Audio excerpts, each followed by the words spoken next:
in peace, bring it all to peace. Storm surrounding me, let it break. At your name still, call the sea to still, the rage in me to still every wave. At your name, Jesus, Jesus, you make the darkness tremble. Jesus, Jesus, you silence fear. Jesus, Jesus, you make the darkness tremble. Jesus, Jesus, breathe. Call these bones to live. Call these lungs to sing once again. I will praise Jesus, Jesus. You make the darkness tremble. Jesus, Jesus. You silence fear. Jesus, Jesus. You make the darkness tremble. Jesus, Jesus. Jesus, Jesus. You make the darkness tremble. Jesus, Jesus. You silence fear. Jesus, Jesus. You make the darkness tremble. Jesus, Jesus. Your name is a light that the shadows can't deny. Your name cannot be overcome. Your name is a light forever lifted high. Your name cannot be overcome. Jesus, Jesus, you make the darkness tremble. Jesus, Jesus, you silence fear. Jesus, Jesus, you make the darkness tremble. Jesus, Jesus.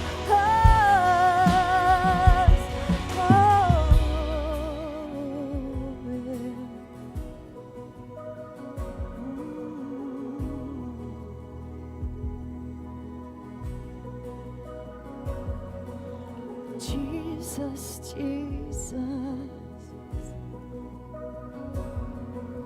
Jesus, Jesus, Jesus. Your name is a light that the shadows can't deny. Your name cannot be overcome. Your name is alive, forever lifted high. Your name cannot be overcome. Your name is a light that the shadows can't deny. Your name cannot be overcome. Your name is a light, forever lifted high. Your name cannot be overcome. Jesus, Jesus, you make the darkness tremble. Jesus, Jesus,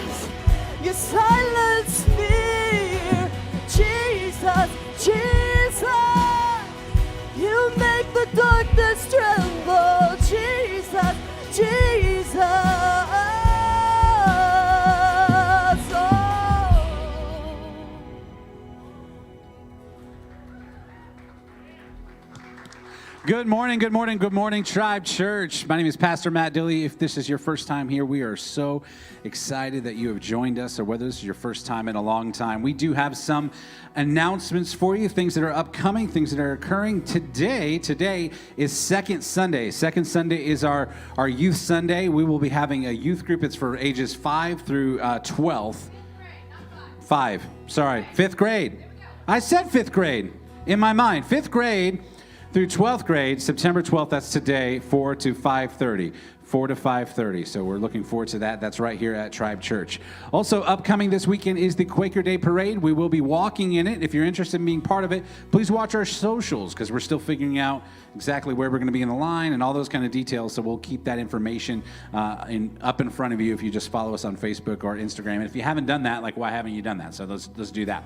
Also, this very next weekend is our 3-year anniversary. 3 years. 3 years of being a church. And we have what we call our 5 for 5. It's 5 speakers from the Tribe Church community. They'll be speaking for 5 minutes each, just talking about how God has moved in their life over this last year. So you do not want to miss that. And like I said, if this is your first time here, we would love to get to know you and love to exchange numbers. The best way to do that is to text the word new to this number on the screen. Text the word new to that number right there, and we'd love to give you a free gift, find out more information about you, and connect with you. That's all I have for you today. Why don't you take 30 seconds and greet the people around you and just say, hey, thanks for coming.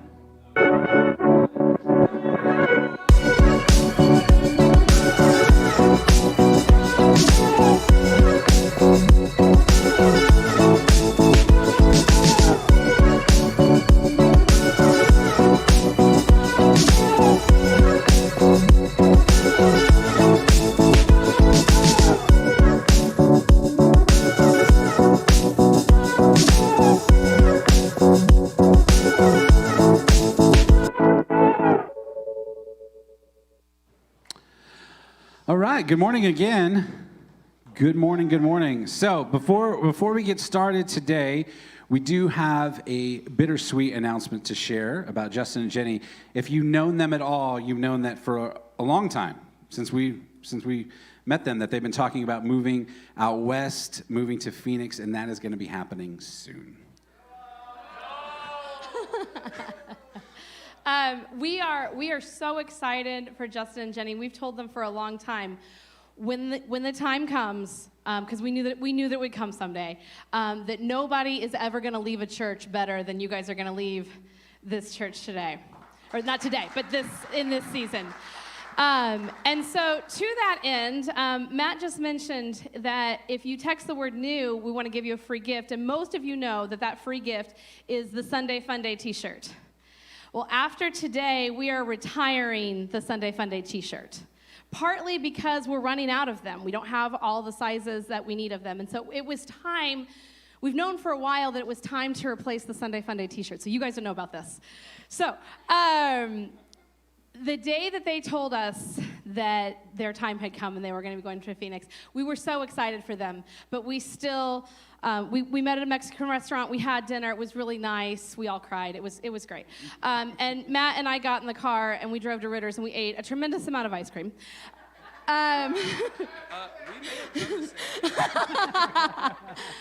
And I started working on designs for a new t-shirt.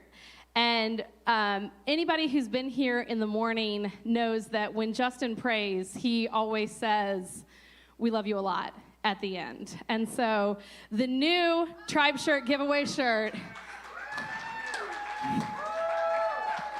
So there are 360 of those. 360 of those in my garage.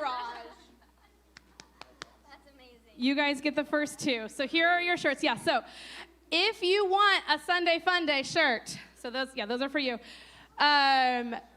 If you want a Sunday Fun Day shirt, if you want a Sweat Butter and Jesus shirt, if you want a Tribe original logo shirt, you need to get those today because those are all being retired after today. We're going to put those away. We're not getting them out till the 10-year anniversary, okay? So if you don't have any of those shirts, you need to come see me today, and if I have sizes, I will give them to you, okay? Sound good? Yeah. All right, so, yes. Cool. You know, we're going to be talking a little more next week during the 5 for 5 and just kind of our story and kind of what we're doing out there. But just the announcement today, just so everyone knows, like, we love you guys so much in Tribe, and we wouldn't even be going out there if it wasn't for you guys and what you preach and, you know, us just really putting that into practice in our lives. So, yeah, I'm getting emotional right now. But, like, we just really love you guys so much. We're going to miss everybody. We're going to miss everybody more than anything. We love you a lot. And won't be the last. We'll still come back and visit from time to time and hope to, you know, keep in touch with everybody as we go. So. Oh, for sure. All right. I'm going to pray for us, and then we'll get started for real this morning. God, thank you so much for Justin and Jenny and everything that they have brought to this church. Thank you for the level of excellence that they have served with. Thank you, God, for the way that they co-lead. Like, that means so much to Matt and I that they co-lead together. And God, we are so excited for whatever church is going to get them out in Phoenix. Like, we cannot wait to hear what, God, you do next in their lives, because we know it's going to be amazing. It's in your name we pray. Amen.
Well, my name is Pastor Carrie Dilley, and like we said earlier, next week is our 3-year anniversary, and I want to start off today with a little one-question quiz to see how well you know your Tribe Church trivia. So here we go. Who was it that first said you should start a church to Matt and Carrie? You can yell it out. Who was it? Who was it? Anybody know? Joe's a good guess, but that's wrong. It was Matt's mom. And for those of you who know Matt's origin story, you know that he didn't grow up in church. My mother-in-law did, but when it came time for their family, church was not the choice that they made. And so my mother-in-law, who I love, has grown a lot over the last 3 years as a result of being part of Tribe Church. But my mother-in-law, who I love, knew nothing about starting a church. She didn't know whether Matt and I would be a good fit for church planting. She didn't know if we could emotionally handle being the pastors of a whole church. She didn't know if we could financially support ourselves or if we could make a church that could financially support itself. I love my mother-in-law, but when it comes to church planting, she is not an expert. She's not even a beginner. Okay? And honestly, even though I love her, she is one of the worst people we could have listened to when it came to the idea of church planting. But on that day, August 5th, 2017, standing in the bedroom of the house that we were about to list for sale, my mother-in-law, who knew nothing about church planting, offered us a piece of advice. Start your own church. And our lives were never the same again. And some of you, your lives were never the same again as a result of a piece of advice that we should have never listened to, given the source. Okay? And when you ignore or discount a piece of advice or a piece of information based on the source of it, that's called a genetic fallacy.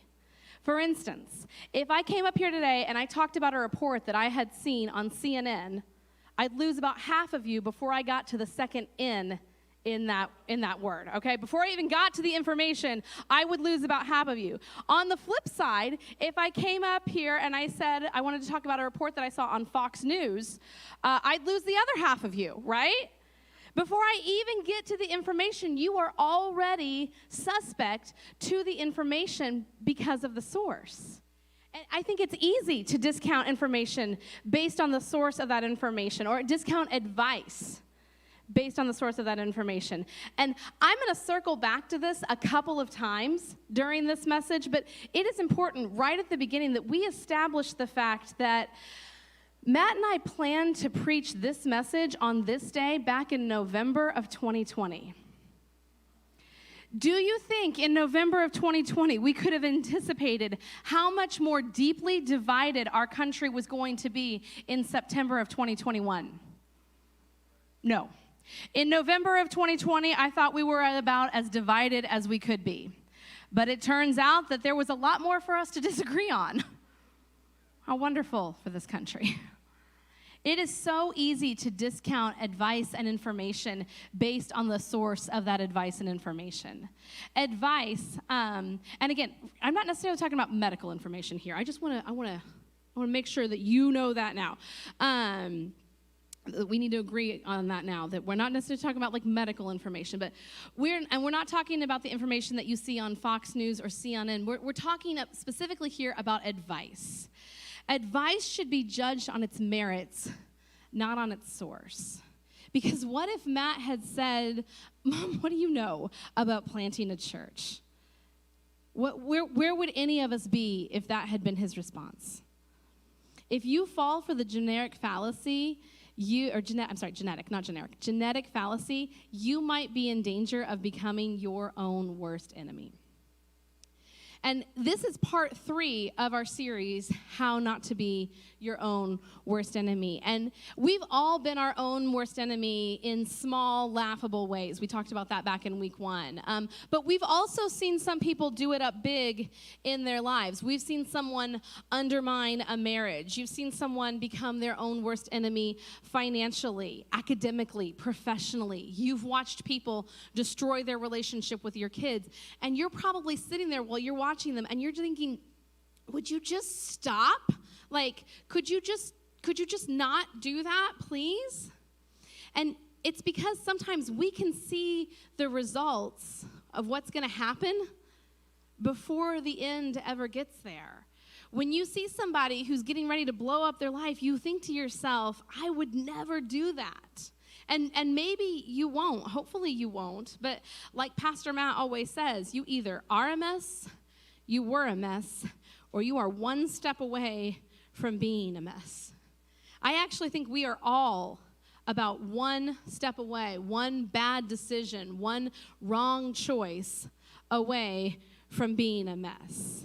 And the reason that I know that this is true is because I have participated in all of my bad decisions, and you have participated in all of your bad decisions. You were the mastermind. I was the mastermind behind everything I've done that ended up being wrong, okay? And that's a big deal because a single bad decision is always the first step in becoming your own worst enemy. Because every habit has a first time, good or bad. Every pattern, good or bad, has a first line. And every journey has a first step.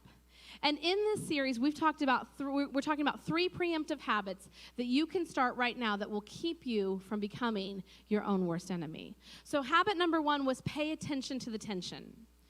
When you are considering an option and there's something inside you that hesitates, like pay attention to that tension. If there's something that dings your conscience, if there's something that bothers you, let it bother you. If there's something that you have to sell yourself on, don't start selling yourself, because we rarely have to sell ourselves on a good idea. Like, we might have to sell ourselves on actually going to the gym, but no one is doubting that going to the gym is a good idea. Okay? Preemptive habit number 2, which Pastor Matt preached. If you didn't have a chance to see that message, I strongly recommend go find it on our Facebook page or YouTube page and check out that message. But the second habit was pay attention to your narratives. Pay attention to the things that you're telling yourself, how you frame things. Our internal narratives can be really, really helpful, but they can also be really, really harmful. Okay? And our third preemptive habit today is pay attention to the voices of wisdom around you. And you might be sitting here and you might be thinking, why are we talking about this in church? This seems more like a TED Talk or counseling advice. And what does it matter if I become my own worst enemy? And I'm so glad that you asked, because it matters if you become your own worst enemy, because people are looking at you and they're going to emulate you. When you become your own worst enemy, you are not the only person that is hurt, because people are watching you, folks. We have about 100 people here on an average Sunday morning. And this time next year, we hope to have more, not because we want to make Tribe Church well known, but because we want to make Jesus more known in the town of Plainfield, right? And we know that everything that's healthy grows, and so we want to continue to grow. That's why I ordered 360 more We Love You a Lot shirts, okay? Like, we want to make Jesus more known. But guess who's going to be the leaders of this church as it grows? You guys. The ones who are listening right now, the ones who are in this room, the ones who are watching online. And even if it's not here, people are watching you. Your children are watching you. The kids around you are watching you, people in your 20s. The kids here, they all think you're cool. They want to emulate you. Your neighbors are watching you. The people at work are watching you. And they all need you, your children especially, need you not to blow up your life. Okay? If you are a Jesus follower, you are responsible for how your behavior impacts other people. And this isn't just about getting your life right. This is about keeping your influence intact. That is so important to us here at Tribe Church. Keeping your influence intact, keeping your reputation intact. This is about living your life in such a way that people would be drawn to you so that you can point them to the source of life in your life. Okay? If you are here today and you are listening, chances are it's because because another Jesus follower pointed you to Jesus at some point in your life. Imagine how much less influence they would have had for you if they had blown up their life prior to meeting you, or if they had become their own worst enemy prior to meeting you.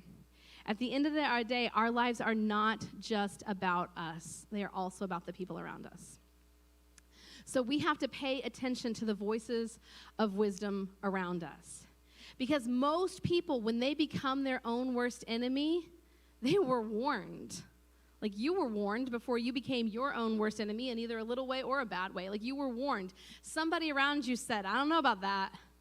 I don't know about her. I don't know about him. I don't know about that job. I don't know about that investment. I'm not sure about that house. Like, somebody tried to warn you.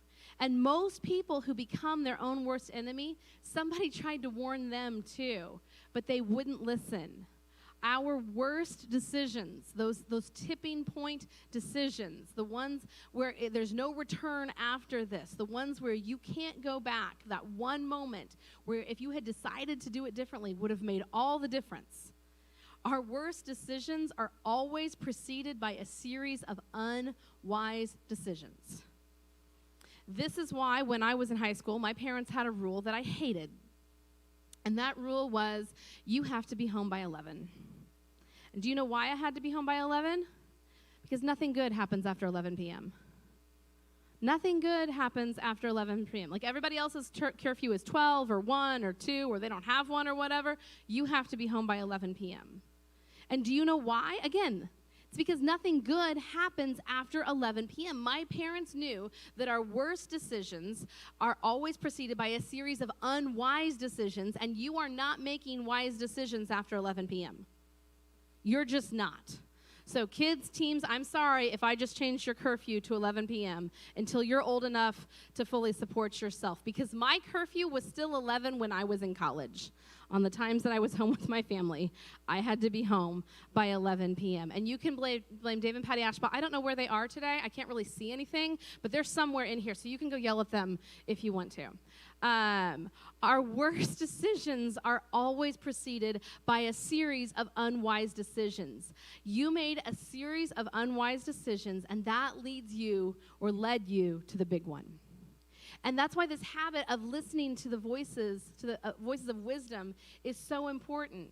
If you are in a season where you've been in the process of making unwise decisions, I guarantee you that somebody out there is feeling that tension that you are ignoring. There is someone out there who is not distracted by your internal narrative. That thing that you're selling yourself on, the stories that you are making up about how this is going to work out for you, they're not distracted by those because they can't hear them. They're not aware of them. Okay? Again, I want to remind you, this is hitting you right between the eyes right now, it's not because Pastor Matt and I are targeting you in any sort of way. We planned this message back in November to preach today. If you think that God doesn't have a plan for your life, you are wrong, my friend, okay? He never stops working. There is somebody around you that is connecting dots that you are not connecting. They are trying to get through to you, and because of your internal narrative, because you've already kind of made up your mind, it's almost impossible for you to listen to them. Which is why we have to always make ourselves open to listen to the wise voices around us, okay? It's an extraordinarily important habit to establish. And the reality is that's not something that you've heard before. This isn't news. This isn't like, oh my gosh, I had no idea, Pastor Carrie. This is amazing.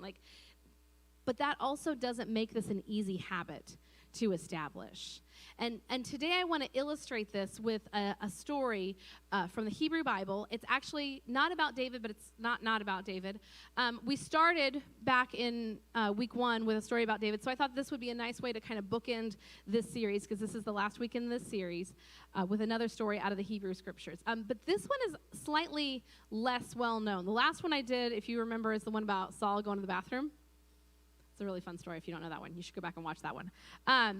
But this particular story comes out of 1 Kings 11 and 12, and it revolves around Israel's 4th king, okay? So if you remember, we started with Saul. He was the first king, and then David, who wasn't related to him, was the second, and then Solomon, who is actually David's son. He was his son with Bathsheba after the first baby died. That was a whole thing. Solomon was the third, and Solomon was said to be the wisest man who ever lived. It doesn't turn out great for Solomon, but we're going to talk about that here in just a second. But following Solomon's death, it was assumed that his son Rehoboam was going to be king. But to fully understand the story, you have to actually know about another character named Jeroboam. Now, Rehoboam is the king. So when I was writing this sermon, I kind of remembered Rehoboam because Rehoboam was regal, and kings are regal, and Rehoboam starts with an R. The next character we're going to learn about is Jeroboam. Why can't they have names that don't rhyme? I don't know. Why does Bo have a girlfriend named Morgan and a roommate named Morgan who is not a girl? One's a girl, one's a boy. Life is hard, okay, guys? Jeroboam, Rehoboam, okay? Now, Jeroboam was a man of standing. And when Solomon saw how well the young man did his work, he put him in charge of the whole labor force. This is a big deal. Jeroboam has been elevated to a position of extraordinary influence in the kingdom. This would be like being part of a cabinet today, like in a presidential cabinet in our government today. And Solomon, during this season, he was building a lot, okay? And you might be thinking, yeah, Solomon built the temple. Right, yeah, that was already done at this point. And so Solomon had more money than anybody else in the world. He was the king. He could do whatever he wanted. And this actually ended up putting him in a really dangerous and precarious position, because what Solomon wanted was a bunch of wives. And so he started marrying all these different women. In fact, he married so many women he couldn't remember all of their names, okay? He married everybody famous's daughter in the surrounding cities to create peace treaties with those cities, okay? And as he's marrying all of these different women, Solomon starts to kind of stray away from God. And he actually starts worshiping the gods of his wives, of these women that he's married. And as a result, Solomon has become a pagan king. And that should break your heart a little bit. It breaks mine. He worshiped multiple gods, and he starts building temples and places of worship all over Judea. And he's also building monuments to himself. And so about 150,000 stone cutters and stone transferers basically the entire male population, they spend all of their time building these monuments and temples for Solomon. And he starts treating his subjects, who were the 12 tribes of Israel, the way that the pagan rulers of the day treated their subjects. He treated them like slaves. And about that time, Jeroboam is going to Jerusalem, and the prophet, I practiced this, guys, I'm going to mess it up, Ahijah, the prophet of Shiloh, meets him out on the road. And as he's leaving Jerusalem, this prophet, he comes up to him. And anytime a prophet walks up to you, you know that something strange is about to happen. And so the prophet walks up to Jeroboam, and he takes off his coat, and he rips it into 12 pieces. 12 pieces, 12 tribes. Are we good? Okay? And he hands 10 pieces of his coat to Jeroboam. And Ahijah, the prophet, says, "See, I am going to tear the kingdom out of Solomon's hands and give you 10 tribes." He says, God is fed up with the way that Solomon is treating my people. And so when Solomon dies, the majority of the kingdom is going to go to you. It's going to be divided. Jeroboam, you're getting 10 tribes. He says, but I will not take the whole kingdom out of Solomon's hands. God goes on to say that he made a covenant with David and that he's going to keep up his end of the bargain. And this is a little bit of a spoiler, but the 2 tribes that Solomon holds on to are Benjamin, the tribe of Benjamin, and then the most important of the 12 tribes, which was, come on, hail, hail, lion of, there we go, Judah, tribe of Judah, where Judah is the line where eventually we get a man named Jesus. Thank you. Good job. You did it. See, you're nailing this, guys. David's lineage isn't going to have the whole lineage. He's just going to get 2 of the 12 tribes. And Jeroboam learns this, and he doesn't just sit on this information. He tells anybody who will listen, which means that eventually word gets back to Solomon, and it had been prophesied over Jeroboam that he's going to get 10 of the 12 tribes. And believe it or not, this information doesn't sit well with Solomon, okay? And so Solomon did what kings do when their dynasty is threatened. Solomon tried to kill Jeroboam, but Jeroboam fled to Egypt and stayed there until Solomon's death. And this is where it gets really, really interesting, okay? So Rehoboam is assuming that he's going to be declared king. He's going to take his father's place. There's not going to be any challengers. So Rehoboam goes to Shechem? This is so hard, guys. I'm so sorry. Shechem.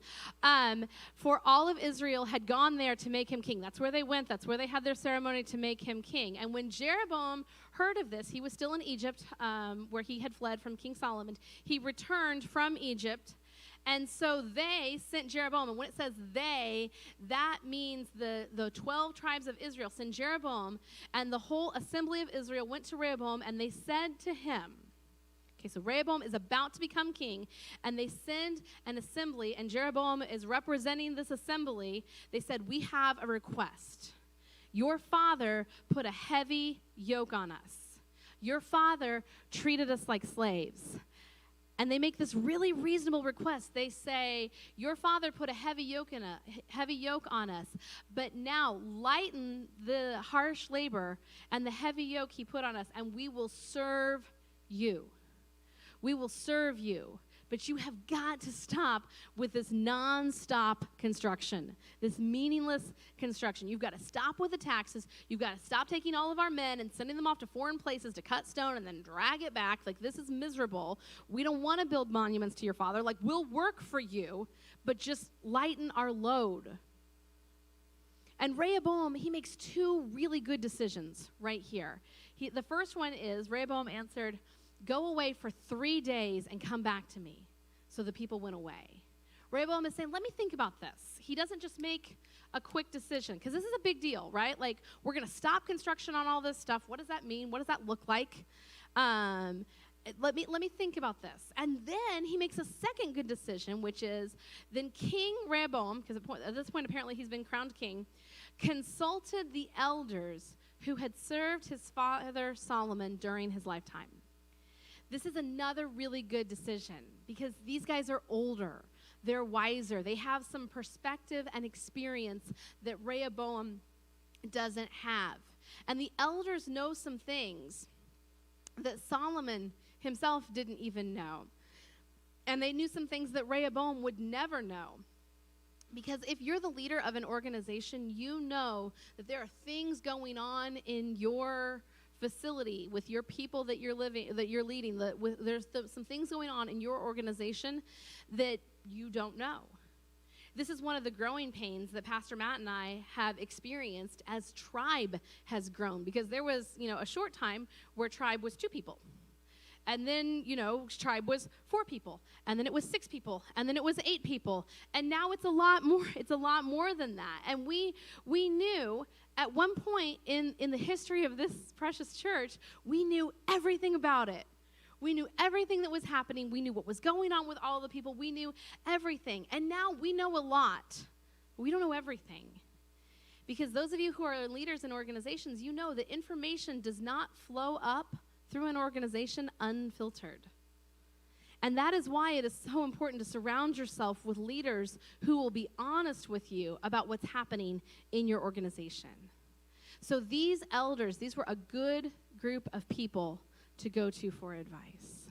And Rehoboam says to them, how would you advise me to answer these people? And here's what the old guys say. They replied, if today you will be a servant to these people and serve them and give them a favorable answer, they will always be your servants. Does that sound like foreshadowing to anybody?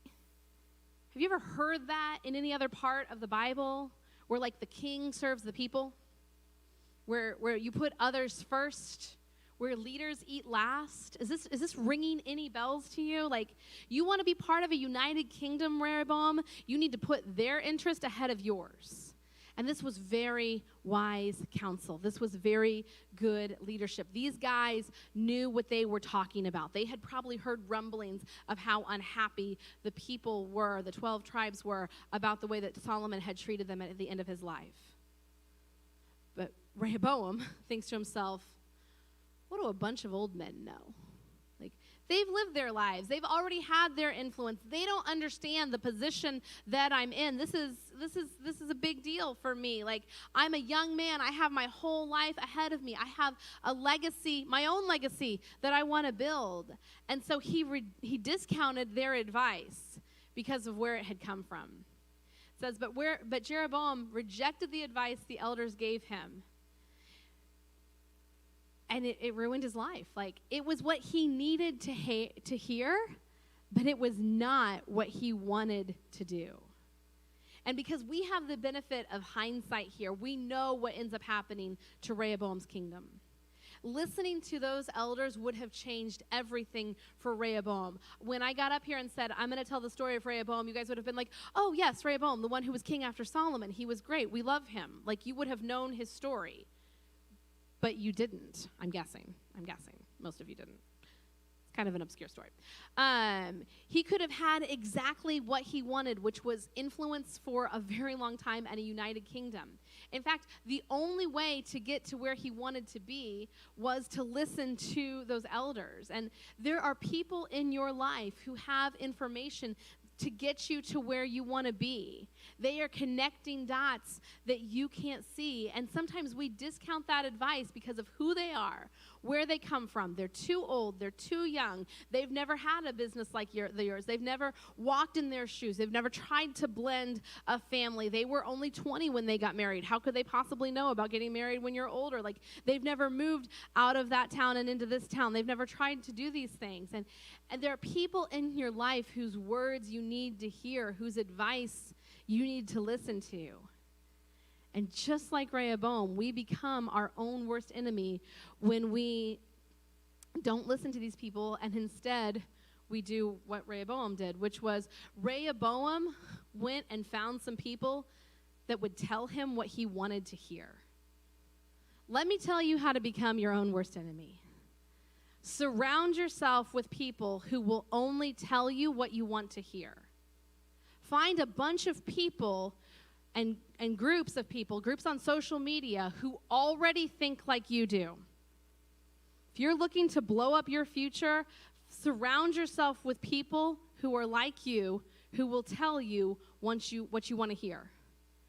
You want to add a layer to that? Surround yourself with people who need you. Only listen to the people who work for you. Only listen to people who will tell you what you want to hear.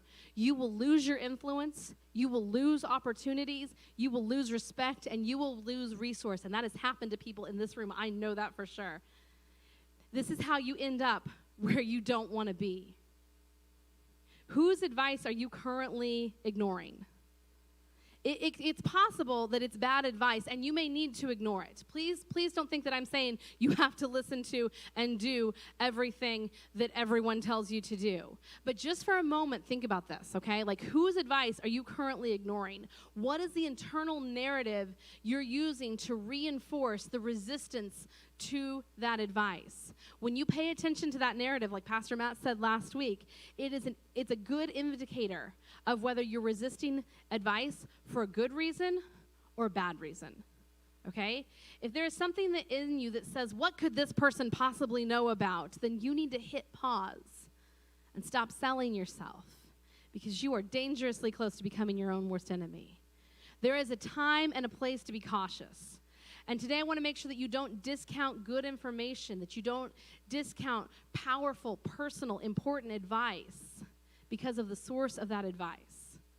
None of us would be sitting here if Matt had said to his mom, "Nah, Mom, you don't know anything about church planting. I'm just going to go back and be an insurance adjuster," because that's seriously what the plan was. Back to our story. But Rehoboam rejected the advice that the elders gave him and consulted the young men. This is not to say that all advice that we receive from young people is bad advice. Or that if you're here today and you are a bussin' young person, I had to, guys, I had to. You don't have anything good to say. This is just a friendly reminder. We have our second Sunday tonight, 4 to 5:30. It's going to be great. It's going to be bussin'. We're going to vibe, guys. It's going to be so good. Look at the second half of this verse. But Rehoboam rejected the advice that the elders gave him and consulted the young men who had grown up with him and who were serving him. Young men who had the same life experiences that he did. These were guys who probably thought how he thought because they'd seen what he'd seen and they'd done what he'd done. And do you know what we call this? We call this an echo chamber. An echo chamber, this is directly from the internet. An echo chamber is a situation in which beliefs are amplified or reinforced by communication and repetition inside a closed system and insulated from rebuttal. Echo chambers increase social and political polarization and extremism. Does that sound a little bit like what's happening in our country today?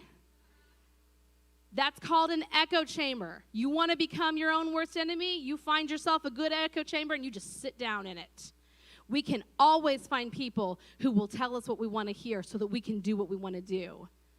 And these guys worked for him.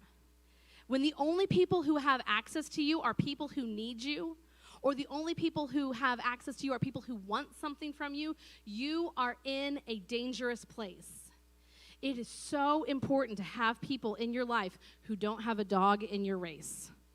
And if you're here today and you're the leader of every room that you walk into, you are dangerously close to becoming your own worst enemy. You have got to find people of influence and give them the opportunity to influence you. The more you grow into positions of leadership, the more in your life you need people. You need to surround yourself with people who don't need or want anything from you.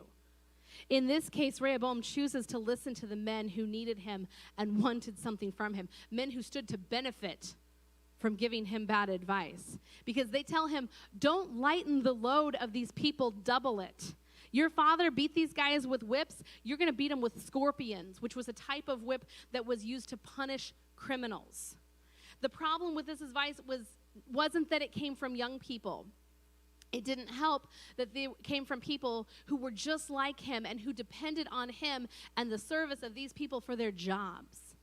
The problem, that's part of the problem, but the bigger problem is that when the first people that he asked didn't tell him what he wanted to hear, he kept asking until he found someone who did. Getting multiple opinions from different people from different walks of life is good. Asking around until you hear what you want to hear is bad. Rehoboam's guys told him exactly what he wanted to hear, which gave him permission to do exactly what he wanted to do. And the problem with always doing what you want to do is that eventually you're going to arrive precisely where you don't want to be. Like that place you were trying to avoid, that's where you're going to end up when we always do only what we want to do. This happens in our marriages, in our finances, academically, professionally, in our relationships. You are going to become your own worst enemy. And so 3 days later, Jeroboam and all the people return to Rehoboam. Jeroboam has become kind of like the spokesperson or the leader of this group, and the king answered the people harshly, rejecting the advice given to him by the elders. And the moment he makes this announcement, his fate is sealed. And so was the fate of this nation. This series of unwise decisions led to a catastrophic decision that would impact tens of thousands of people, and frankly, that we're still feeling the impact of today. He says, my father made your yoke heavy, I will make it heavier. My father scourged you with whips, I will scourge you with scorpions. And when Israel saw that the king refused to listen to him, they answered the king. And Jeroboam had actually seen the writing of the wall. He kind of sort of knew that the king wasn't going to lighten the load. And so he comes with a prepared statement. And this kind of goes right over our heads, but it would not have gone over the heads of the people that were there that day when Jeroboam starts to read this, because he reads from a document that was written by someone who rebelled against David. And the people would have been very familiar with the wording of this document. And so they're telling Rehoboam, we speak for the nation, and they say, what share do we have in David? What part in Jesse's son? To your tents, Israel. Look after your own house, David. Which is a very polite way of saying, go build your own monuments. Go build your own cities. Go build your own temples. Like, we don't recognize your right to rule us. Go rule yourself, David. Like, that's what they're saying to him. And so the Israelites went home. But as for the Israelites who were living in the towns of Judah, Rehoboam still ruled over them. And he kind of goes home, Rehoboam goes home in a state of denial. He goes home and he tells his people, just give them a couple of weeks. They're going to come around. Like, this is going to be okay. And so King Rehoboam sends out, these are all so hard for me, Adoniram, who was in charge of forced labor. So Jeroboam's no longer in charge of forced labor. This other guy's in charge of forced labor. But Israel just stones him to death because they're like, we don't work for you. You didn't listen to us. You had an opportunity to rule a united kingdom. We said we would serve you forever if you would just be kind to us. But you didn't. And you had wise counsel, and you didn't listen to them. So Israel has been in rebellion against the house of David to this day, September 12th, 2021. That part I added. 10 tribes of Israel against 2 tribes. The kingdom still has not come back together. It is still divided. And when it was divided, it became weakened. And when it was weakened, it became vulnerable. And when it was vulnerable, it became invadable. Just like me, just like you. When we refuse to pay attention to the voices of wisdom around us, we become weakened and vulnerable and invadable. And I know you've heard this before. I know this is not earth-shattering. But please, find someone who has nothing to gain and nothing to lose by telling you the truth. And just ask them, like, what would you do if you were in my shoes? It is so simple. And in fact, half the time, we already know what they're going to say. I think sometimes that's why you guys don't ask Matt and I what to do, because you know what we're going to say. But it is still worth asking wise people for their opinions and for their advice. And sometimes I think we avoid this because we think that it's not any of their business. And yeah, it's not any of your business. That's of their business. That's the actual point. When you don't have a dog in the race, it is so much easier for you to make a tough choice. And all of this is important because private decisions have public consequences. Private decisions do not stay private. Eventually, everyone is going to know about it anyway. Why not take a risk and invite some people in who care about you? Why not deal with something while it's small before it becomes something really, really big? No, it's really not anybody else's business. But wise people make it somebody else's business because they know that private decisions do not stay private. Don't let your ego get in the way of asking for advice and opinions, because success is intoxicating. It makes us careless, and Plainfield, Indiana, I love you, but it makes us arrogant. Somebody can see what you can't see. Somebody is connecting dots that you are not connecting. Somebody is not distracted by your internal narrative. They can see what you can't see. And you become your own worst enemy when you don't listen to them. So listen to the voices of wisdom around you, whoever they may be. Let's pray. God, open our ears to hear the voices of wisdom that you have given us. Make us brave enough to ask hard questions and braver still to make hard choices. Help us connect the dots for someone else and to say the things that you want us to say and soften the hearts of the people who hear our words. Make us wise, God. Help us to be the best version of ourselves so that we can live our lives in such a way that people would be drawn to us so that we can point them to the source of our life in you. Amen. All right. Okay. Well, at Tribe Church, we like to celebrate life change. And I think every step we take towards Jesus is important. And so we're going to celebrate life change today just because I think everybody in hearing this message today, I hope that you are committing sort of mentally. I'm not going to make you raise your hand or come up or give you the mic or anything weird. To listening to the voices of wisdom around you. So let's celebrate life change today. All right. If you have made any kind of decision today, I want you to text NEXT to the number on the screen. There's going to be a little drop-down menu there. You can join the tribe. You can get involved. You can get baptized. You can text the word, if you're brand new, you can text the word new to this number. We would love to get to know you. We would love to help you with next steps. I'm going to pray for our offering. We don't pass buckets or anything. We have 3 ways that you can give. You can give online. You can give through text. You can give in person. We've got a giving station in the back. We used to pass buckets, but we weren't good at it. So I'm going to pray for our offering today. God, thank you for bringing the most generous people in Plainfield to Tribe Church. Thank you for each person who gives their time, their talents, and their money to make church happen every single week.